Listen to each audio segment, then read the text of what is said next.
अधिक हमें पाप बलवंत करने जा रहे हैं, इसलिए अपने हृदय को हम आपके सामने आपकी बातों के लिए खोलते हैं, यीशु के नाम से आमीन। Praise the lord, praise the lord. प्रभु का धन्यवाद देते हैं आज के अच्छे समय के लिए, अच्छी अवसर के लिए। प्रभु जी आगे मिलकर प्रभु की आराधना करें। यदि आपके पास कॉपी पेन नहीं है तो आप जल्दी से कॉपी पेन आप ले सकते हैं।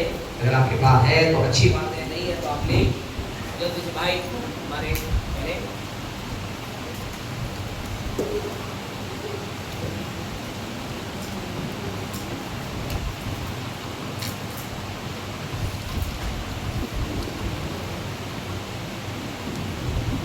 Praise Jesus.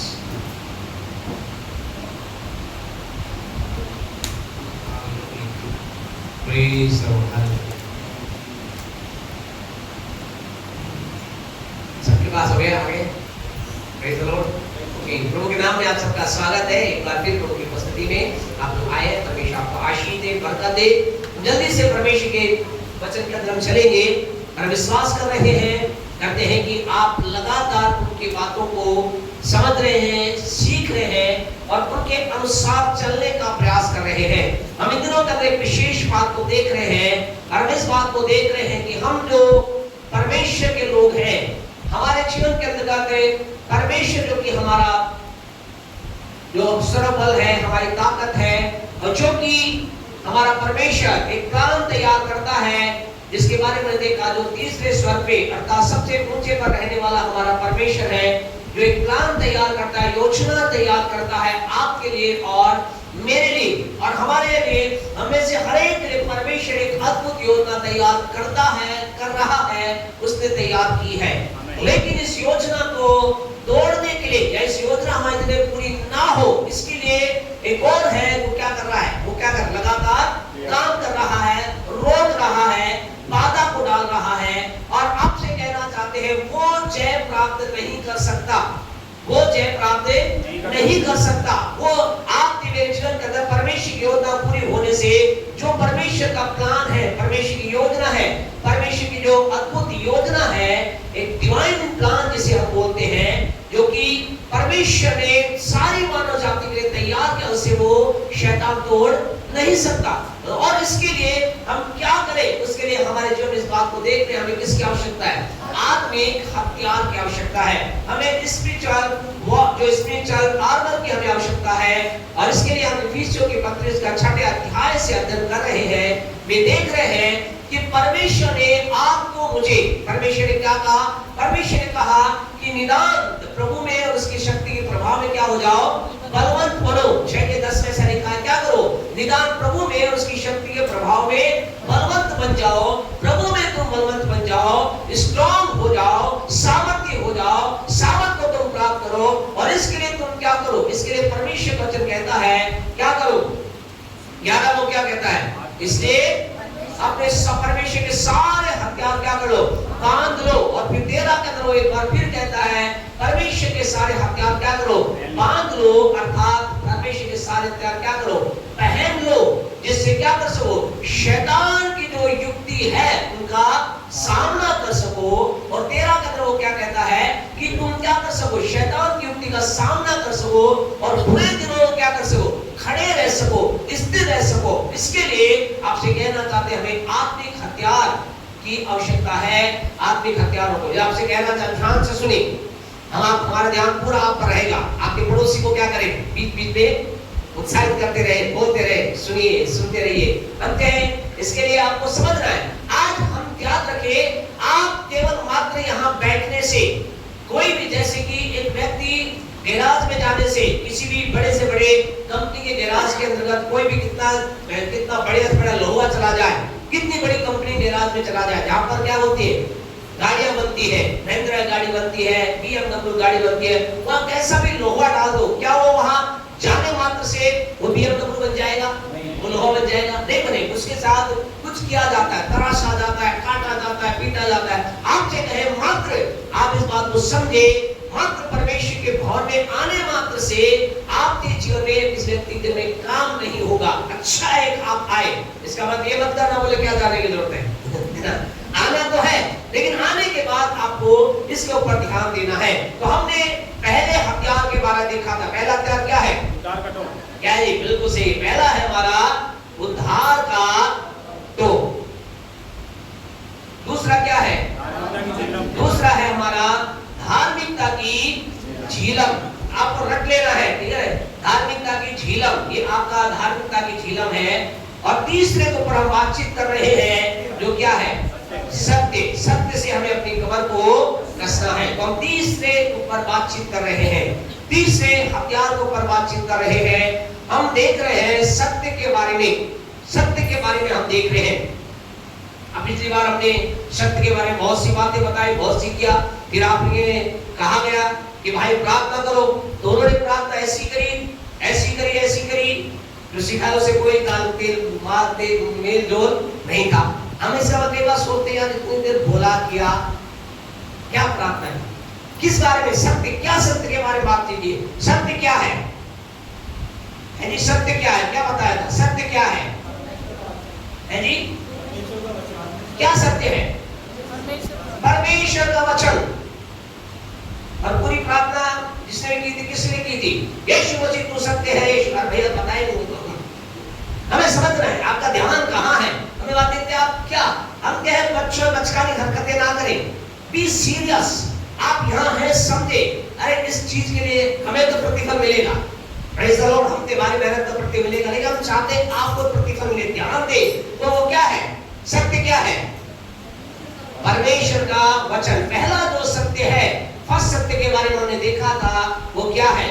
यूहन्ना रचित सुसमाचार उसका 17 का 17 17 क्या कहता है? पढ़े पढ़े। हम स्टार्ट करेंगे यहां से। हाँ, सत्य के द्वारा उन्हें पवित्र कर, तेरा वचन सत्य है। क्या सत्य है? क्या सत्य है? बोले क्या सत्य है? अपने पड़ोसी से पूछे क्या सत्य है? क्या सत्य है जी? परमेश्वर का वचन सत्य है। इस बात को हमें समझना है कि सत्य क्या है। सत्य परमेश्वर का वचन है। और इसके आगे हम थोड़ा सा और चलेंगे। बहुत ही महत्वपूर्ण ये बात है। सत्य से हमें क्या करना है? अपनी कमर को कस लेना है। सत्य से अपनी कमर को कस लेना है। जो सत्य है, अब इस सत्य के विरोध के अंदर एक चलता है जो क्या है? तथ्य। झूठ तो अलग चीज है, लेकिन जो हम आत्मिक बात देख रहे हैं, इस सत्य के बिल्कुल कहें विरोध में चलता है। लेकिन लगता क्या है? क्या लगता है? कि ये भी शायद याद है आपने कहे कि जो सत्य के विरोध में झूठ है, झूठ तो एक अलग ही चीज है, वो एक अलग बात है। बिल्कुल सत्य का विलोम झूठ ही होगा। लेकिन एक सत्य है, अगर इसको कहें कि इसके विरोध में ना कहेंगे, पैरेलल, मतलब साथ साथ चलता है। एक सत्य के साथ साथ चलता है जो क्या होता है? तथ्य है। और ऐसा लगता है कि वो भी क्या है? यार बहुत इंपॉर्टेंट बात समझिए। वो सत्य भी ऐसा लगता है, सॉरी वो तथ्य भी ऐसा लगता है सत्य है। इंग्लिश का अंतर्गत सत्य को बोलते हैं ट्रुथ, और इसे बोलते हैं फैक्ट। तो ऐसा लगता है कि ये भी क्या है? ये तथ्य भी हमें ऐसा लगता है सही है। लेकिन इस चीज को समझे, तथ्य के अंदर क्या है? तथ्य बदल जाता है, बदल सकता है। उसको वो लगातार बदलने के अंतर्गत के लिए बना है। इस बात को समझिए। सत्य तथ्य जो है वो अगर कहे तो क्या कह सकते? वो स्थायी नहीं है। वो स्थायी नहीं है। वो बदलेगा, बदल सकता है, बदल जाएगा। लेकिन जहां तक सत्य की बात है, सत्य बदल नहीं सकता, बदला नहीं जा सकता। उससे उसको जो जैसा है वैसा ही रहेगा। इस चीज को हमें समझना है। इसका मतलब जब सत्य कह रहे हैं तो सत्य का मतलब क्या है? वचन। इसका मतलब यह है वचन बदला नहीं जा सकता, नहीं बदलता, नहीं बदलने के साथ इसमें कोई भी इसको बदल नहीं सकता। इस बात को अपने आत्मा के अंदर बैठा ले। ये एक ऐसी बात है जिसको हमें समझना है, जिसको हमें बहुत गहराई से समझना है। क्यों प्रदीप भाई, क्या करना है? गहराई से समझना है। क्या करना है? इस चीज को हमें बहुत गहराई से समझना है, क्योंकि ये आपके मेरे जीवन के अंदर छुटकारे को लेकर आएगा। ये क्या करेगा? ये हमारे जीवन के अंतर्गत जो शैतान, आज क्या कारण है कई लोगों के जीवन के अंदर शैतान क्यों हमला कर रहा है, क्यों हावी हो रहा है? इसलिए नहीं कि शैतान ताकतवर है, कारण यह है कि लोगों ने क्या कर रखा है, सत्य से अपनी कमर को नहीं कस रखा। सत्य से अपनी कमर कसेंगे, हम क्या करेंगे? शैतान के सारे हत्या, शैतान की सारी योजना को, उसकी सारी युक्ति को हम तोड़ सकते हैं, उसकी सारी युक्तियों को हम फेल कर सकते हैं, उसकी सारी युक्तियों को हम खत्म कर सकते हैं। अब हमें आज हम इसी बात पे चलेंगे, तो सत्य बदला नहीं जा सकता। अब परमेश्वर यानी कि और सत्य कौन है? वचन। अब आपके अंतर्गत, जीवन के अंतर्गत ये काम कैसे करता है, आज इसके ऊपर बातचीत करेंगे। अब क्या सत्य है? सत्य क्या है? यानी परमेश्वर वचन है। कुछ एक चीज बताएं, बीमारी क्या है? बीमारी क्या है जी? एक तथ्य है, यानी बीमारी बदल सकती है। गरीबी क्या है? निराशा क्या है? हार क्या है? यानी परमेश्वर शब्द क्या है? ये सब एक तथ्य है। इसका मतलब क्या है? ये बदल सकते हैं, चेंज हो सकते हैं, खत्म हो सकते हैं, रिमूव हो सकते हैं। अब इनके जगह पर क्या आ सकता है? क्या आ सकता है? बीमारी की जगह पर क्या आ सकती है? और आपसे कहना चाहते हैं खुदा के लोगों, चंगाई नहीं बदली जा सकती, हीलिंग नहीं बदली जा सकती। आपसे कहें, आप कहेंगे क्या एक व्यक्ति चंगाई पाकर कभी बीमार नहीं होगा? तो आपसे कहना चाहते हैं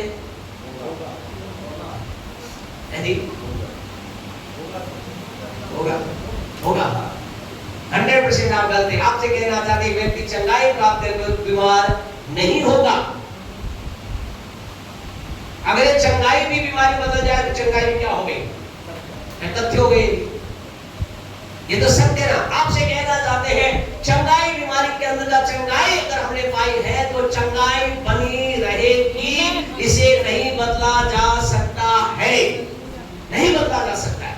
लेकिन ये होता क्या है, जब इसके लिए अब आज आपसे बातचीत करेंगे। आप कहेंगे साहब फिर क्या कारण है? इसका कारण क्या है उसको आज हम देखेंगे। आपसे कहना जो सत्य है वो सदा सत्य बना रहेगा और रह सकता है। उसके लिए आपको मुझे क्या करना पड़ेगा? कुछ कार्य करना पड़ेगा। आपसे आज हम इस बात को देखेंगे कि चंगाई जो सत्य है वो कैसे मेरे जीवन के अंदर सदा बनी रह सकती है, या सदा मैं उसमें बना रह सकता हूं। इसके लिए हम प्रभु के वचन से हम देखेंगे। आइए हम प्रभु के वचन में चलें। निर्गमन की पुस्तक और उसका 15वां अध्याय, उसके 26 वचन को ध्यान से आपसे कहना चाहते हैं, बहुत ही ध्यान से, धीरे से, आराम से एक एक बात को लेकर के आज हम चलेंगे। और इसके द्वारा हम केवल चंगाई को उदाहरण दे रहे हैं, लेकिन और भी जो बातें हैं, जैसे चंगाई गरीबी की जगह पर क्या है? अमीरी। निराशा की जगह पर क्या है? आशा। और जो हार की जगह पे क्या जीत है, ये सब सत्य है। और हमारे जीवन में सत्य सदा बना रह सकता है, ये सत्य है। तो अब हम देखेंगे चंगाई के लिए ओके क्या करना पड़ेगा। पढ़े, हाँ ध्यान से सुनिए क्या जो है, यदि तू अपने परमेश्वर यहोवा, ओके नंबर 1, स्टेप नंबर 1, यदि तू अपने परमेश्वर यहोवा का वचन क्या करे? तन और मन से सुने। बहुत इंपॉर्टेंट है, बहुत महत्वपूर्ण है, क्योंकि इस वचन का एंड कहां हो रहा है? कहां हो रहा है एंड? अंत में क्या लिखा है? मैं तेरा। तो यहाँ पर यानी कि चंगाई, और इसके प्रोसेस को आपको समझना है, इसके कार्य को आपको समझना है। तो क्या करना है? पहली बात, एक व्यक्ति के जीवन के अंदर चंगाई आए और चंगाई बनी रहे, उसके लिए से क्या करना है? परमेश्वर के वचन को तन मन से सुनना है। क्या करना है? किसे सुनना है? वचन को। बिल्कुल सही, किसे सुनना है? और वचन क्या है? सत्य। अरे वचन क्या है? सत्य। ध्यान दिखाना वैसे कनेक्टेड है। यानी कि एक व्यक्ति यदि परमेश्वर वचन को, जो कि क्या है? सत्य है, उसे तन मन से क्या करे? सुने। अगर अब यहाँ तन मन से सुनने वाली बात है तो क्या सोचते हैं आप? तन मन सुनने का मतलब, मेरे प्रदीप जी क्या सोचते? तन मन सुनने का मतलब है जी? ध्यानपूर्वक सुनना। नरेश जी है जी, लगन से सुनना। और इधर से कोई है नहीं, कोई बताए क्या सोचते हैं सर? है नहीं बोले, कोई दिक्कत नहीं है, हम बोलेंगे तो क्या होगा, कोई दिक्कत नहीं होगी। यहाँ कोई मार्क्स नहीं दिया जा रहा है। एक चित्र सुनना,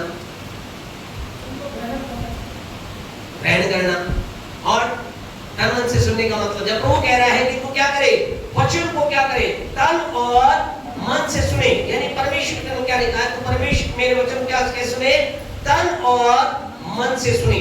अब इसके अंतर्गत हमें तन मन सोचते हैं, अब आप क्या कर रहे हो, आप बुद्धि लगा रहे हो, लेकिन हम यहाँ देखें तन मन से मतलब क्या है। तन मतलब मन मतलब, यानी कि हमें ये समझ में आ रहा है कि हम जो तन और मन से, यानी कि अपने बुद्धि से सुने और अपने शरीर सुने, ऐसा हमें समझ में आ रहा है हिंदी में। लेकिन जब इंग्लिश में हम जाते हैं, जो कि जब हमें से ओरिजिनल लैंग्वेज से वहां ट्रांसलेशन किया गया है, तो वहां पर जब हम सुनते हैं तो हमें पता चलता है, तो वहां ऐसा लिखा गया है, दो वर्ड वहां यूज किए गए। पहला वर्ड यूज किया गया है डिलीजेंसली, डिलीजेंटली या डिलीजेंस, डिलीजेंस परमेश्वर का लिखा गया है। डिलीजेंसली, डिलीजेंसली लिसन, एक वर्ड यहां यूज किया गया क्या, डिलीजेंसली लिसन, डिलीजेंसली। तो डिलीजेंसली का मतलब क्या होता है, अगर इसका हिंदी में आप अनुवाद करेंगे तो डिलीजेंस का मतलब क्या है, परिश्रम से, परिश्रम से, मेहनत से। यानी कि पहली बात आपको क्या करनी है, डिलीजेंसली परमेश्वर के वचन को मैं डिलीजेंटली लिसन, यानी मेहनत से सुने। आपको क्या करना है, अगर उस चंगाई के बात को जो कि सत्य है आपकी लाइफ में आ जाए, इसके लिए आपको क्या करना है, you have to listen word of God diligently. Diligently मतलब मेहनत से, मेहनत से मतलब क्या, आपको परमेश्वर के वचन को सुनने के लिए मेहनत लगानी पड़ेगी। इजीली वचन नहीं सुना जाएगा, आपको मेहनत लगानी पड़ेगी। जो लोग वचन को सुनने में मेहनत लगाते हैं, उनके लाइफ के अंदर कुछ आगे वाली बातें होती हैं। आपको क्या करना है, मेहनत से सुनना है, मेहनत करनी है। अब हम क्या करते हैं, हम ये सोचते हैं, आज कई लोगों के जीवन के अंदर सोचते हैं ठीक है सुन लेते हैं, और फिर सुनने बोला हम बहुत सुन रहे हैं, हम क्या करें, दिन रात खुदा का वचन सुन रहे हैं, लेकिन फिर भी काम नहीं हो रहा है। क्योंकि हम क्या करते हैं, लोग क्या कर रहे हैं, केवल सुन रहे हैं, लेकिन सुनने के लिए क्या नहीं कर रहे, मेहनत नहीं कर रहे। हमें परिश्रम करना है, हमें परिश्रम करना है, परमेश्वर के वचन को सुनने के लिए परिश्रम करना है। और दूसरा वर्ड यहाँ यूज किया गया है, listen diligently and pay attention. Pay attention का मतलब है ध्यान से देना, यानी कि परिश्रम से सुनना और ध्यान से सुनना, ध्यान लगा करके सुनना।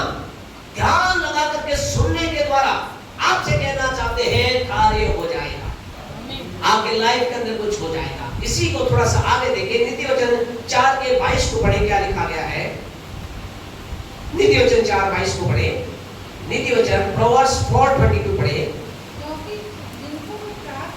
हाँ, जिनको ये प्राप्त होती है वे उनके जीवित रहने का, सारे शरीर के चंगे रहने का कारण क्या। इसको थोड़ा सा 20 पढ़े तो पता चलेगा क्या है। हे मेरे पुत्र, मेरे वचन ओके, क्या किसको क्या प्राप्त होती है, जिनको वचन प्राप्त होता है वो क्या होते, उनके सारे शरीर के चंगे रहने का और उनके जीवित रहने का कारण होता है। लेकिन क्या करना है कि मेरे पुत्र वचन को क्या कैसे सुनना है, ध्यान से सुनना है। आपसे कहना चाहते हैं इस चीज को समझे, जो निर्गमन 15:26 के हम आगे चलेंगे। तन मन से सुनने का मतलब है परमेश्वर के लोगों, पहले बात आपको क्या, वचन को सुनने के लिए आपको मुझे क्या करना पड़ेगा, परिश्रम करना, डिलीजेंटली परिश्रम से सुनना पड़ेगा। इसीलिए सुन करके या ये आसानी से वचन सुना नहीं जाएगा। और आपसे कहना चाहते हैं खुदा के लोगों, इस बात को नोट कर लीजिए। अब आप में कुछ लोग कहेंगे बिल्कुल सही बोल रहे हैं भाई साहब, जब भी आप प्रभु के भवन में आने का प्लान करेंगे, ज्यादातर परिवारों में ऐसा होता है, पति पत्नी है, भाई बहन है, माता पिता है, बच्चे हैं। उस समय आगे आते समय क्या होगा है जी? कठिनाई तो संतान की बात है। क्या होगा? कुछ ना कुछ गड़बड़ होगी, है ना? कुछ ना कुछ कठिनाई बहुत होता है, आगे समझेगा हम क्या बता रहे हैं। क्या होगा? लड़ाई और झगड़ा होगा, किसी न किसी बात लड़ाई झगड़ा होगा। और पहला निर्णय वहां क्या लेगा? वो व्यक्ति क्या लेगा? अरे तू जा, मैं नहीं जा रहा, या तू चली जा, मैं नहीं जाऊंगी। और फिर कहीं तो बोलेगा मैं दोनों नहीं जा रहे। बोले क्या ऐसा मूड लेकर वहां जाके क्या करेंगे? लेकिन कितनी लड़ाई झगड़ा हो जाए, शादी ब्याह में हो जाएगी। बोले कोई बात नहीं, आपसे कहना चाहते हैं क्योंकि हमें परिश्रम करना है। कई लोगों के जीवन के अंतर्गत है, बोले नहीं कुछ भी प्रॉब्लम आ गई, आपके किसी के प्रॉब्लम आगे, आपसे कहीं सच्चाई है, इस बात को ग्रहण करें, इस बात को स्वीकार करें। कई घरों के अंदर सुनते हैं, वो क्या करेंगे? आज मीटिंग में नहीं, भाई साहब आपको पता है ना, कौन घर पे रहेगा, कोई नहीं है। लेकिन 8 घंटे, कम से कम 8 घंटे तो ड्यूटी होती है ना, 8 घंटे वो ड्यूटी करके आए, तब उन्हें हमें नहीं मालूम कि उनकी पत्नी को, उनके बच्चे को या उनके पति को कौन घर पे संभाल रहा था। लेकिन 3 घंटे भवन में आने के लिए, प्रभु के आने के लिए ऐसा कुछ संभालने वाला नहीं था। और फिर आत्मिक बात और बोल देते हैं, खतरनाक आत्मिक बात बोलते हैं। मैं सुबह गया, स्कूल गया था, मैं ड्यूटी पे गया था, मैं प्रभु से कह गया था, प्रभु तेरे स्वर्गदूत मेरी पत्नी मेरे बच्चे की रक्षा करें। तो वो 8 घंटे स्वर्गदूत रक्षा कर रहा था। लेकिन जब शाम को जो आया, क्या हुआ? वो स्वर्गदूत कहां चले गए? फिर हमारे मन में खुदा ने डाला, बोले स्वर्गदूत भाग गए, दूत आ गया था। बोले शैतान वो आ गया, वो स्वर्गदूत भाग गया। बोले दिन भर क्या गए, खाई नहीं, इसमें स्वर्गदूत क्या कर रहे थे? रक्षा कर रहे थे। भाई अब कई लोग मिलेंगे, पूछेंगे भाई जब तू आ गया फिर वो स्वर्गदूत कहां भाग गए? आपसे कहे ये वास्तविकता है, क्या है ये वास्तविकता? बोलेंगे बोले सारे दिन प्रभु ने संभाला, बस प्रभु के हवाले छोड़ गया था, प्रभु के हवाले मेरी पत्नी को छोड़ गया, बच्चे को छोड़ गया, सब कुछ छोड़ गया। लेकिन रात को मीटिंग के समय, दिन में मीटिंग के समय 6 दिन ड्यूटी करेंगे, 8-8 घंटे करेंगे, लेकिन संडे 3 घंटे। आपसे कहना चाहते हैं कारण काम, आज कई लोग काम क्यों ना परिश्रम नहीं कर रहे? हमें क्या परिश्रम करना होगा, हमें एक एक्स्ट्रा एफर्ट लगाना होगा, एक्स्ट्रा काम मुझे आपको करना होगा, ताकि हम क्या कर सके? उस वचन को, उस सत्य को सुने। आपसे कहे आज के बाद जब भी आपके घर के अंदर ऐसा हो तो पहला निर्णय लेना, कुछ भी हो जाए मैं वचन सुनने जा रहा हूं और तुझे भी चलना होगा, उसको छोड़ के मत आ। अपनी में तू जा रहे, कोई बात नहीं, अरे अपने यहाँ व्यवस्था है, लेडीज इधर जेंट्स इधर, कोई बात नहीं, उधर मुंह करके बैठ जाएगी, आप इधर मुंह कर बैठ जाना, कोई दिक्कत नहीं है, कम से कम बैठ तो जाना। आपसे कहना चाहते हैं क्या करना है? हमें पहली बार डिलीजेंसली लिसन करना है, और दूसरा काम इसके अंदर क्या है? ध्यान धरकर सुनना है, ध्यान से सुनना है। आज के लोगों के जीवन में क्या है? वो घर से तो आ गए, अब कई लोग कहेंगे ऐसा मैं हमारे लिए बोल रहे, बिल्कुल आपके लिए बोल रहे, वो घर से तो आ गए, घर से गए आ गए, और क्या है?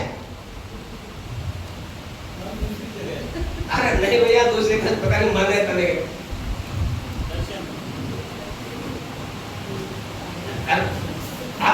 सुने ध्यान करके, क्यों काम नहीं हो रहा? कैसे होगा? आपके यहाँ आपके शरीर को यहाँ ला करके काम नहीं होगा, आपको यहाँ ला कर ध्यान करके सुनना है। हमने पड़ोसी बोला ध्यान करके सुन, ध्यान करके सुन।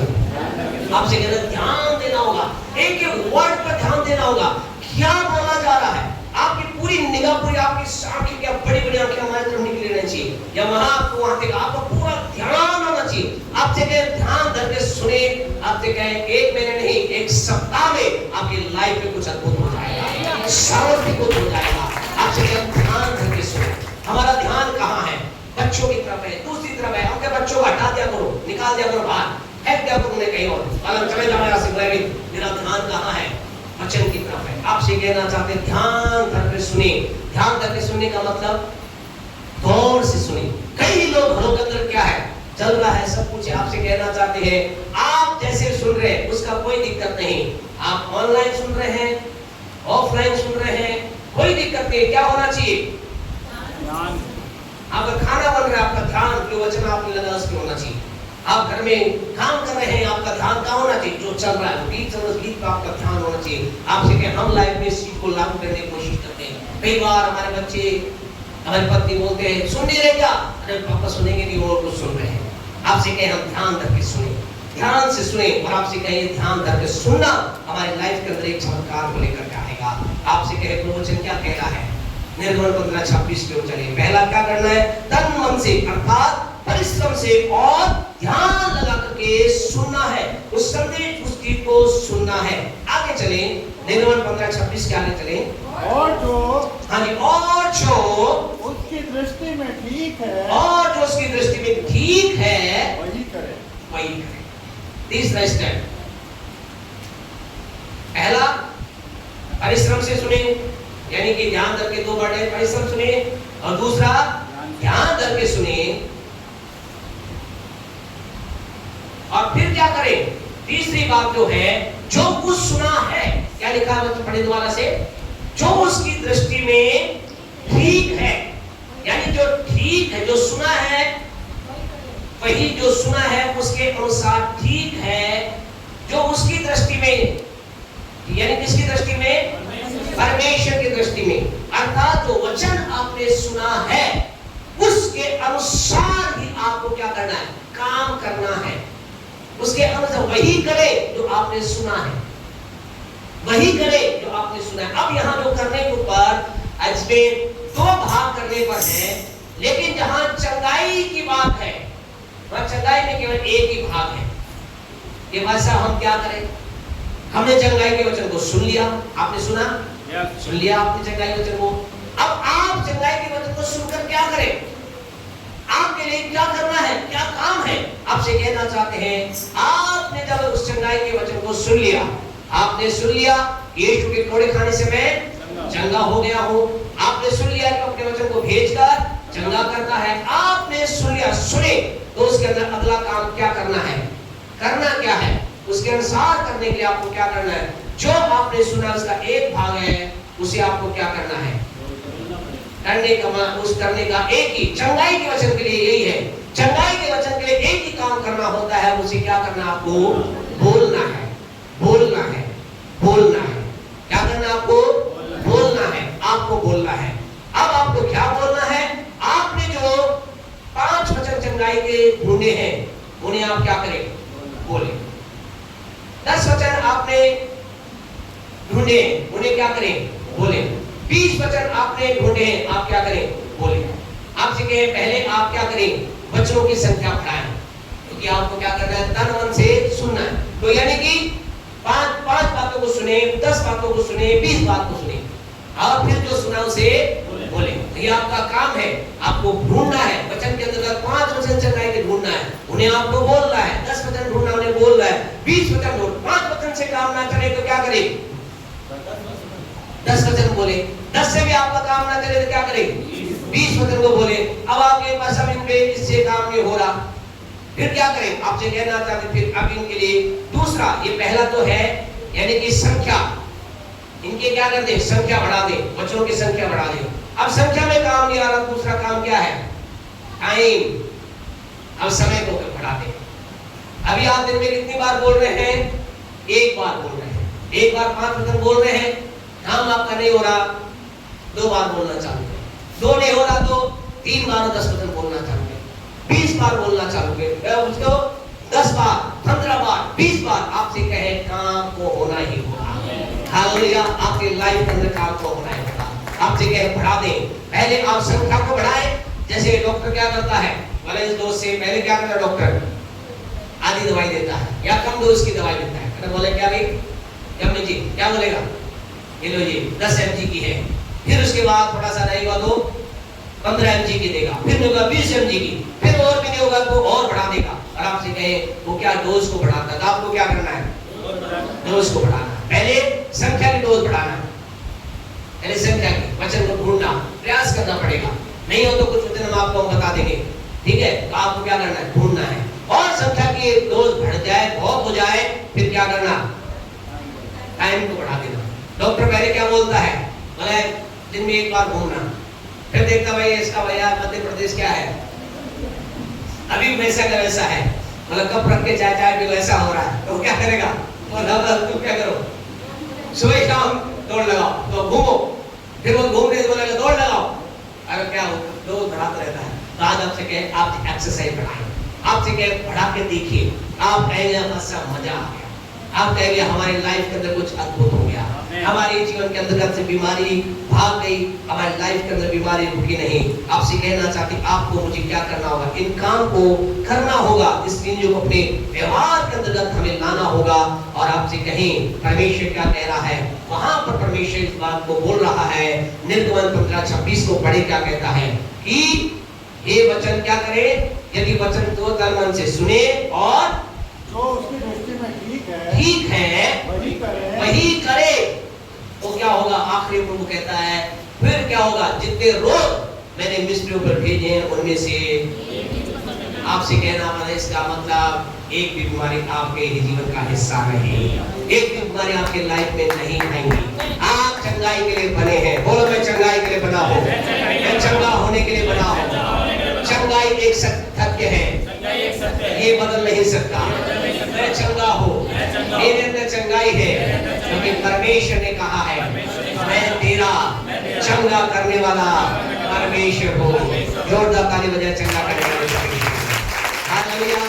आपसे कहना चाहते हैं आपके जीवन के अंदर है और ये होगा। तो यहाँ हमें क्या करना है? स्टेप जो आपको बताए, ध्यान करके सुनना, यानी परिश्रम से सुनना और परिश्रम से सुनना, ध्यान करके सुनना, जो कुछ आपने सुना उसके अनुसार करना। ये किसके लिए? सब चीजों के लिए है। अब हम थोड़ा सा गरीबी के ऊपर बातचीत हम करेंगे। गरीबी के अंतर्गत आज गरीबी क्या है? गरीबी क्या है? जी वेरी गुड। क्या है जी? तथ्य है। गरीबी क्या है? ये तथ्य है। गरीबी क्या है? तथ्य है। इसका मतलब ये टिके, इसे बदलना और ये बदल सकती है, ये बदल सकती है, तथ्य है। गरीबी क्या है? कि तथ्य है, इसे बदलना होगा। तो गरीबी का जो सत्य क्या है? गरीबी का सत्य है कि आप धनी हो सकते हैं। धनी क्या है? ये धनवान का क्या है? एक सत्य है, एक सच्चाई है। और आपसे कहना चाहते हैं आपको पढ़ना पड़ेगा, पढ़ेगी। आपको क्या करना पड़ेगा? आपको परिश्रम करना पड़ेगा, ढूंढना पड़ेगा। कहाँ ढूंढना पड़ेगा? वचन में, क्योंकि सत्य क्या है? वचन है। हमें ढूंढना पड़ेगा ये जो वचन है, जो कि सत्य है, वो वचन इसे धनवानता के लिए क्या कहता है, इस धनाढ्यता के लिए क्या कहता है, इस चीज को आपको ढूंढना होगा। और दूसरा कुरिन्थियों 8:9 को पढ़े, वो क्या कहता है? तुम हमारे प्रभु यीशु मसीह का अनुग्रह जानते हो, वह धनी होकर भी तुम्हारे लिए कंगाल बना, ताकि उसके कंगाल हो जाने से आप क्या बन जाओ? धनी बन जाओ। आपसे कहे किसने आपको धनी बनाया है? किसने बनाया जी? किसने बनाया है? परमेश्वर के वचन ने है जी, यीशु मसीह ने। जोरदार ताली बजाएं मैंने के लिए और जिन्होंने यीशु मसीह बोला। आप पढ़े क्या लिखा है? तुम हमारे प्रभु यीशु मसीह का अनुग्रह। आपसे क्या थोड़े आप क्या बन गया? आप स्टूडेंट हो तो क्या करें? अब आप ऐसी जवाब बना लें, हाँ पिता पुत्र पवित्र आत्मा एक है, परमेश्वर यीशु मसीह एक है, परमेश्वर यीशु मसीह और पवित्र आत्मा एक है। लेकिन हमें अलग के इनके रोल को समझना है। कहाँ कौन रोल अदा कर रहा है? किसने बनाया? दूसरा कुरिन्थियों 8:9 हमने पढ़ा था, तो हमें समझना है किसने बनाया। ऐसे कहा यीशु मसीह का अनुग्रह को तुम जानते हो कि यीशु मसीह धनी होकर के यीशु मसीह तुम्हारे लिए और यीशु बन गया, ताकि तुम यीशु मसीह के कंगाल हो जाने से क्या बन जाओ? आप क्या है? धनी है। अब आपको क्या करना है? ऐसी खुदा के वचन को ढूंढना है जो ये बोलता है कि आप क्या हैं? आप क्या हैं? आप धनी हैं, आप धनीवान हैं। आप कौन हैं? धनवान हैं। आपका नाम क्या है? है जी? है जी? अरे हमारे भाई थे धनवानी जी, धनवानी क्या? आप धनवानी हो, क्या हो? धन को रखने वाले हो। वाणी का अर्थ क्या होता है? है जी? सिंधी लोग बता सकते हैं, ज्यादा वाणी लगाते हैं, ज्ञान वाणी, धन वाणी। है जी? वाणी का मतलब क्या होता है? है जी? हिंदुस्तानी मानी का दूसरा पता करके लाना अगली बार, फिर सिंधी भाई बहन पता करके लाना मानी का के पुस्तक में तो होता होगा, नहीं मानी हर बात में मानी लगाते हैं, मानी होती है ना खोज कर। तो आपसे कहना चाहते हैं आपको ढूंढना है। प्रभु के तीसरा यूहन्ना 2 में क्या लिखा गया है? तुम क्या करो, जैसे तो आत्मिक उन्नति कर रहा है सब आप में तुम उन्नति करो। व्यवस्था विवरण 8:18 में क्या लिखा है? पढ़े एक वचन, व्यवस्था विवरण 8:18 हम फटाफट बंद करेंगे। परंतु तू अपने परमेश्वर हाँ जी यहोवा को स्मरण रखना, स्मरण रखना, क्योंकि वही है ध्यान रखे वही है जो तुझे संपत्ति प्राप्त करने की सामर्थ इसलिए देता है। ठीक है जी, परमेश्वर क्या करता है? तुझे संपत्ति प्राप्त करने सामर्थ देता है। परमेश्वर क्या करता है? यानी कि तुझे धन कमाने के सामर्थ देता है, तुझे धनी बनाने की क्या करता है? सामर्थ। वो आपको चाहता है, उसकी इच्छा है। क्या इच्छा है? कि आप गरीबी रूपी तत्व में ना जिए, लेकिन किसमें जिए? आप अमीर रूपी सत्य में जिए, ये परमेश्वर चाहता है। अब आपसे कहना चाहते हैं, यहाँ आपको 3 स्टेप आपने किए, अब आपको क्या करना है? यही वही काम करना है। आपको पहले बोलना है जी, बिल्कुल सही है ना। पहले क्या करना है? पहले स्टेप में क्या करना है? पहले हमें इसके लिए वचन के लिए परिश्रम करना है, फिर हमें क्या करना है? ध्यान करके उसे सुनना है, और जब हमने सुना है उसके लिए हमें क्या करना है? तो अब हमें इसमें 2 पार्ट है, इसके अंदर 2 पार्ट है। चंगाई को छोड़कर सारी चीजों के कितने भाग है? 2 भाग है। चंगाई का 2 भाग नहीं, चंगाई का केवल एक ही भाग है। इसके 2 भाग। इसका पहला भाग है आपको बोलना है, आपको लगातार बोलना, वही करना है, वही करना है। 10 वचन, 20 वचन, 25 वचन, 30 वचन नहीं, फिर उसके समय करना है, बढ़ाना है, करना है, वही कार्य करना है, और आपको बोलना है, बोलना है, बोलना है। अब ये जो एक धर्मांत का कार्य है, ये मात्र यहाँ बोलने मात्र से पूरा नहीं होता। इसके लिए आपको एक स्टेप हायर, एक दूसरा कदम करना पड़ेगा। एक वचन हमारे साथ निकाले, फिलिपियों की पत्री उसका 4था अध्याय, फिलिपियों की पत्री उसका 4था अध्याय मेहरबानी से निकाले और पढ़े। उसके